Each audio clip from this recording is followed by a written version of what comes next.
Tuwing Kwaresma, seryoso tayo sa pag-aayuno. Walang karne, bawas luho, mas maraming dasal. Pero sa social media, tuloy ang paninira, tuloy ang fake news, tuloy ang pagtatanggol sa abuso basta pabor sa atin. Ano ang silbi ng pag-iwas sa karne kung hindi tayo marunong umiwas sa kasinungalingan? Ano ang saysay ng sakripisyo kung ang dila at daliri natin ang unang nananakit? Ang tunay na pag-aayuno ay hindi lang gutom sa tiyan. Ito ay gutom sa katotohanan. Paglayo sa panlilinlang, pagtigil sa pag-share ng hindi beripikado, pagtindig laban sa maling sistema kahit hindi ito popular. Kung Kristiyano tayo, hindi pwedeng selective ang konsensya.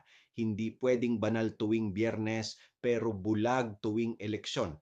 Ang Kwaresma ay panahon ng paglilinis, hindi lang ng katawan kundi ng budhi. Ang tunay na pananampalataya ay nakikialam sa buhay ng lipunan. Ako si Padre Jesse Galilea, may pusong Pinoy at kasama mo sa pag-iingay ng bayan.